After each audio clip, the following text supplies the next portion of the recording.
Chevrolet Corvette и досега беше ѕверка, но не како оваа 8 поред генерација. Таа сега е вистински супер автомобил, осмислен каков што треба да биде уште пред половина век.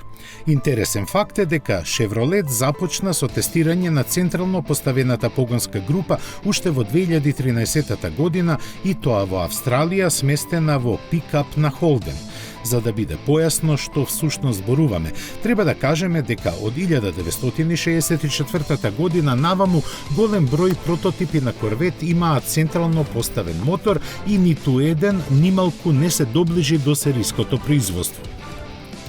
Во меѓувреме, Корвет како автомобил од генерација во генерација стануваше се појак и побрз, но поставувајќи ја сопствената традиција каков треба да биде, се заборави основната идеја која сега се враќа на голема врата.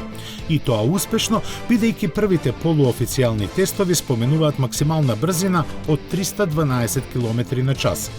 Забележано и дека забрзува до американскиот стандард од 60 мили на час за 3 секунди, што е за секунда помалку од претходникот. Тоа задоволство ќе ги чини американците $60,000, што е за 4,000 повеќе од досегашната генерација. Менувачот е 8 степен со двојна спојка, а возачот има на располагање лаунч контрол и 6 режими на возење. Може да се подесува и чувството што го даваат сопирачките и тоа на 3 нивоа. Кој сака може да доплати и за персонализиран број на шасијата.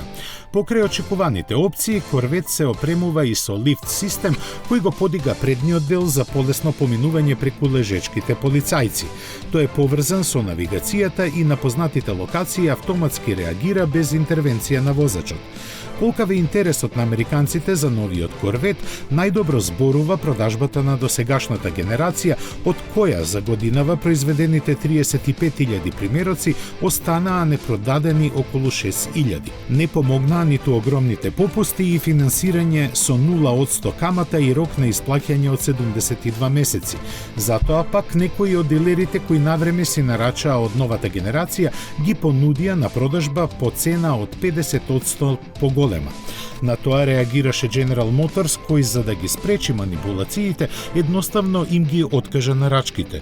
Но и покрај се, сите количини за идната 2020 година веќе се распродадени. Откако ќе помине еуфоријата, Chevrolet ќе го понуди Корвети на меѓународните пазари, вклучувајќи ги и оние кои возат од левата страна на патот.